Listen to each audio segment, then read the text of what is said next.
দাওয়া should be full of love, কারণ ভালোবাসা দিয়ে যা জয় করা যায় কঠোরতা দিয়ে তা পারা যায়। মনে রেখো, তোমরা সহজপন্থী হয়ে প্রেরিত হয়েছে, কট্টরপন্থী হয়ে, জটিলপন্থী হয়ে প্রেরিত হও নাই।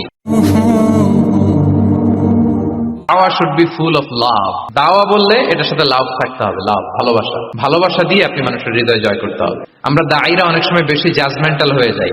আরব শায়েখরা বলে যে নাহনু দুআত লাসনা কুদাত, আমরা দায়ী, আমরা জাজ নই, উই আর নট জাজেস। আমাদের অনেক দায়ীরা আমরা ভুল করে ফেলি। আমরা বলি যে ও খারাপ, ও এটা, ও জাহান্নামী, ও খারিজ, এরকম আমরা সবাইকে নাকচ করি। মনে হয় যেন সবাইরে জাহান্নামে পাঠাই, আমি একা জান্নাতে যেতে পারলেই সফল। আচ্ছা বলেন তো, সব গেল জাহান্নামে, আপনি একা শুধু জান্নাতে, ভাল লাগবে আপনার? এই যে আজকে আমরা এখানে সবাই ছাত্র, শিক্ষক, ডিস্টিংগুইশ গেস্টরা, উপরে আমাদের বোনরা, কত ভালো লাগতেছে না? ধরেন যে 2500 সিটিং ক্যাপাসিটির এই চীন মৈত্রী সম্মেলন কেন্দ্রে কেউ নাই, শুধু আপনি একা। এই বিশাল হল রুমে কেউ নাই, আপনি একা। ভাল লাগবে?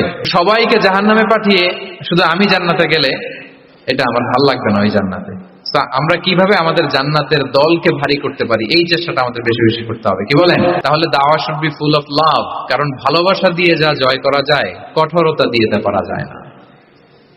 ভালোবাসা দিয়ে আপনি যেটা করতে পারবেন, কঠোরতা দিয়ে কখনো সেটা করতে পারবেন। আসুন আমরা হাদিস থেকে শুনি, সিরাত থেকে শুনি। আল্লাহর হাবিব সাল্লাল্লাহু আলাইহি ওয়াসাল্লাম মসজিদে নববীতে বসে আছেন সাহাবাদেরকে নিয়ে। হঠাৎ এক বেদুইনের আগমন।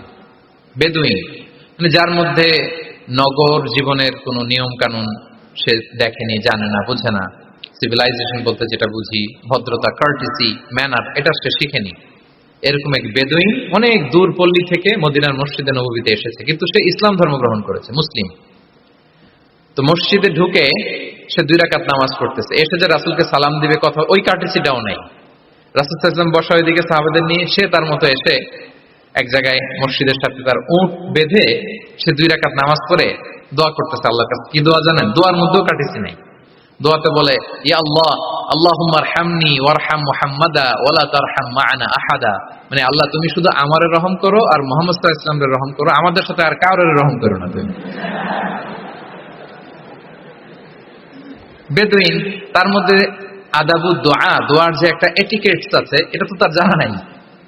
দোয়ায় অন্যদের জন্য দোয়া করলে যে নিজের লাভ, এটা সে জানতো না। আমি যদি বলি যে আল্লাহ এই ভাইদেরকে তুমি কবুল করো, তখন ফেরেশতারা বলে আল্লাহ যিনি দোয়া করতেছে আগে তাকে তুমি কবুল করো। কেউ অসুস্থ, আমি যদি বলি আল্লাহ আমার এই ভাইকে তুমি সুস্থ করো, আল্লাহ ফেরেশতারা বলে আল্লাহ যিনি দোয়া করলেন আগে তার রোগ বালাই থাকলে আগে তাকে সুস্থ করো। এই যে দোয়ার এটিকেটস, আদাব দোয়া, এটা সে জানতো না। সে দোয়া করতেছে আল্লাহুম্মা আরহামনি ওয়ারহাম মুহাম্মাদা ওয়ালা তারহাম মা'ানা আহাদা, শুধু আমারে রহম করো, মুহাম্মদ সাল্লাল্লাহু আলাইহি ওয়াসাল্লাম রহম, আর কাউরে না। তো রাসূল সাল্লাল্লাহু আলাইহি ওয়াসাল্লাম দূর থেকে দেখতেছেন এই দোয়া, আর বলতেছেন যে হায় রে, একটা প্রশস্ত জিনিসকে সে সংকীর্ণ বানায় ফেললো। আল্লাহর কাছে কি রহমের কোনো কমতি বা ঘাটতি আছে? নাই। সে তো দোয়াতে সবাইকে ইনক্লুড করতে পারত। তো রাহমাতাল লিল আলামিন আল্লাহর হাবিব সাল্লাল্লাহু আলাইহি ওয়াসাল্লাম তিনি বুঝতে পেরেছেন যে এই লোকটা আসলে বেদুইন, তার মধ্যে ওই কার্টিসি নাই। তো তিনি ফলো করতে লাগলেন যে দেখি লোকটা কি করে। তো লোকটা দোয়া টোয়া করেই এবার যে মসজিদের এক কর্নারে বসে ওখানেই পেশাব করা শুরু করলো। মানে কোনো কার্টিসি, নিয়ম, ভদ্রতা তার জানা নাই। তো তাকে পেশাব করতে দেখে বাকি লোকেরা তো তাকে ধরতে গেল, মারতে গেল। রাসূল সাল্লাল্লাহু আলাইহি ওয়াসাল্লাম বললেন, দাউ, রাখো রাখো, আরে থামো থামো, ওকে কাজ ছাড়তে দাও, ওকে ওর কাজ ছাড়তে দাও। কারণ আপনারা এটা ভালো জানেন যে ওয়াশরুম সারা অবস্থায় যদি কেউ বাইরে থেকে জোরে ডাক দেয় তাহলে অবস্থা খারাপ আছে, ঠিক কিনা বলেন? কেউ টয়লেট সারতেছে ওয়াশরুমে, তখন যদি আপনি জোরে নক করেন এটা তার ক্ষতি হয়, কারণ আগে তাকে ওইটা পাস করতে হবে স্মুথলি। এটাও একটা এটিকেট যে কেউ ওয়াশরুমে গেল, আমাকেও যেতে হবে, তো আমি যে বারবার ডিস্টার্ব না করে ওখানে একটু পায়চারা করতে পারি, একটু হালকা মৃদু শব্দে কাশি দিতে পারি, বা আমি যে বাইরে আছি, সামওয়ান ইজ ওয়েটিং আউটসাইড, এটা তাকে বুঝাতে পারি। কিন্তু অনেকে যে কি করে, ধাম ধাম করার যখন শুরু করে, ওই বেচারার তো অবস্থা টাইট।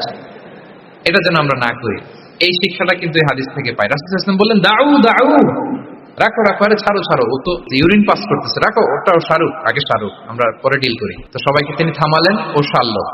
এবার রাসূল সাল্লাল্লাহু আলাইহি ওয়াসাল্লাম বললেন, এবার তোমরা যে ওয়াহারিকু আলা বাউলিহি সাজলান মিন মা, যেহেতু মসজিদে নববীর ফ্লোর ছিল বালুর ফ্লোর, শুকিয়ে যাবে, বললেন যে ওর পেশাব করা জায়গার উপর 1 বালতি পানি ঢেলে দাও। সাহাবারা দিল। আর এই বেদুইন লোককে রাসূল সাল্লাল্লাহু আলাইহি ওয়াসাল্লাম কাছে টেনে নিলেন, যে তাকে খুব ভালোবাসা দিয়ে বললেন, কি অবস্থা তোমার, কোত্থেকে আসছো, সব খোঁজ খবর নিয়ে বললেন যে তুমি যে এইখানে নামাজ পড়লা, এরপরে আবার এই কাজটা সারলা। তুমি কি জানো এইখানে আল্লাহর জিকির করা হয়? এটা আমাদের ইবাদতগাহ। এখানে আমরা রবের জিকির করি, তার কাছে ফরিয়াদ করি, সবাই মিলে। এই কমিউনিটির সবাই এখানে আসে, এই কমিউনিটির, মদিনার কমিউনিটির সবাই মিলে, নারী পুরুষ নির্বিশেষে আমরা এসে এখানে আল্লাহর কাছে ফরিয়াদ করি, দোয়া করি, ইবাদত করি, কোরআন তেলাওয়াত করি। এটা আমাদের ইবাদতগাহ। এইখানে কি এমন কাজটা করা তোমার ঠিক হলো? সে তো লজ্জায় কাছামাছি হয়ে রাসূল সাল্লাল্লাহু আলাইহি ওয়াসাল্লামের কাছে ক্ষমা চাইছে। সুবহানাল্লাহি ওয়া বিহামদিহি। একটা কঠিন পরিস্থিতিকে ভালোবাসা দিয়ে রাসূল সাল্লাল্লাহু আলাইহি ওয়াসাল্লাম কোথায় নিয়ে যেতেন, এটাকে পুরো হিস্ট্রি পাল্টে দিতেন, সিনারিও পাল্টে দিতেন। সাহাবারা অবাক হলো, তারাও শিখলো যে না, এরকম করা যাবে না। তখন তাকে এইভাবে ডিল করলেন। আর সাহাবারা যারা রাগারাগি করেছিল, সাহাবীদেরকে রাসূল সাল্লাল্লাহু আলাইহি ওয়াসাল্লাম বললেন, ফাইন্নামা বুইসতুম মুয়াসসিরিন ওয়া লাম তুবআসু মুআসসিরিন। মনে রাখো, তোমরা সহজপন্থী হয়ে প্রেরিত হয়েছে, তোমরা কঠিন কট্টরপন্থী হয়ে, জটিলপন্থী হয়ে প্রেরিত হও নাই। তোমরা কোনো কাজকে জটিল ভাবে সমাধানের দিকে যেও না, সহজ করে সলভ করবা। সুবহানাল্লাহ, সুবহানাল্লাহ বিহামদিহি। তাহলে দেখেন, ভালোবাসা দিয়ে রাসূল সাল্লাল্লাহু আলাইহি ওয়াসাল্লাম ওই বেদুইনকে যেভাবে আদব শিক্ষা দিলেন, তার হৃদয় জয় করলেন, কঠোরতা দিয়ে পারা যেত? তো 6 নম্বর দাওয়া মেথোডোলজি হচ্ছে দাওয়া should be full of love, full of love, full of well wishes. আপনি শুভকামনা, ভালোবাসা, এটা দিয়ে আপনি মানুষের হৃদয়ে যতটুকু জায়গা পাবেন, কঠোরতা দিয়ে পাবেন না। আরেকটা ছোট্ট উদাহরণ দেই। সুমামা ইবনে উসাল রাদিয়াল্লাহু তাআলা আনহু, উনি ইয়ামামার অধিপতি ছিলেন। অধিপতি রাসূল সাল্লাল্লাহু আলাইহি ওয়াসাল্লামকে হত্যা করতে এসেছিলেন গোপনে। কি করতে? হত্যা করতে। কি করতে বলেন সবাই? হত্যা করার জন্য এসেছিলেন। কিন্তু দুর্ভাগ্যক্রমে হত্যা করতে এসে সে ধরা পড়ে গেছে সাহাবীদের হাতে, হত্যা করতে পারে নাই সুমামা ইবনে উসাল। তো সাহাবীরা তাকে ধরে মসজিদে নববীর পিলারের সাথে বেঁধে রাখলো, বেঁধে রাসূল সাল্লাল্লাহু আলাইহি ওয়াসাল্লামকে ডাকলো। তারা বলল যে ইয়া রাসূলুল্লাহ, দেখেন ইয়ামামা থেকে আসছে সুমামা ইবনে উসাল আপনাকে হত্যা করবার জন্য, তাকে আমরা ধরে ফেলেছি, আমরা বেঁধে রেখেছি। রাসূল সাল্লাল্লাহু আলাইহি ওয়াসাল্লাম তার কাছে যে তার খোঁজ খবর নিলেন প্রথম দিন, এবং তার সামনে যথারীতি তাওহীদ এবং রিসালার দাওয়াত দিলেন। ফিরে আসলেন, ফিরে এসে সাহাবাদেরকে বললেন, তোমাদের ঘরে ভালো রুটি আছে কার কাছে? রুটির কালেকশন, আটা পিষে রুটি বানাতে পারবে। একজন বললো আমি। বললো যে এটা সুমামাকে দিয়ে আসো। তো দিয়ে আসলো। আরেকজন বললো ভালো তাজা খেজুর আছে কার কাছে? এক সাহাবী বললেন আমার কাছে। রাসূল সাল্লাল্লাহু আলাইহি ওয়াসাল্লাম বললেন যাও, এটা সুমামাকে দিয়ে আসো। দিয়ে আসলেন। এরপরের দিন রাসূল সাল্লাল্লাহু আলাইহি ওয়াসাল্লাম যে আবার ইসলামের সৌন্দর্য, মাহাসিন আহকামি শারিয়া, ইসলামী শারিয়ার যে বিউটি অফ ইসলাম, এটা তুলে ধরলেন, ইসলামের যৌক্তিকতা তুলে ধরলেন। সে অবাক হতে লাগলো যে কিরে, যুদ্ধবন্দীদের সাথে মুহাম্মদ সাল্লাল্লাহু আলাইহি ওয়াসাল্লাম এবং তার অনুসারীরা এরকম আচরণ করে? সে তো যুদ্ধবন্দী, এত সুন্দর আচরণ। তাকে আবার ইসলামের সুশীতল বাণীগুলোর প্রতি আহ্বান করে রাসূল সাল্লাল্লাহু আলাইহি ওয়াসাল্লাম বাড়িতে এসে এবার নিজের যে উট আছে, উটকে যে পালে, সে রাখালকে বলল তুমি উটের দুধ দহন করে তাকে কিছু দুধ দিয়ে আসবে। সুবহানাল্লাহ। আসছিল রাসূল সাল্লাল্লাহু আলাইহি ওয়াসাল্লামকে কি করতে? হত্যা করতে। তো তাকে উটের গরম দুধ দিয়ে আসা হলো, সে পেট ভরে খেলো। তৃতীয় দিন এবার রাসূল সাল্লাল্লাহু আলাইহি ওয়াসাল্লাম যে ইসলামের যে ভবিষ্যৎ, ইসলাম মানলে যে জান্নাতে থাকা যাবে, এগুলো সব বললেন, এবং তাকে আরো অনেক মেহমানদারি করলেন, আপ্যায়ন করলেন।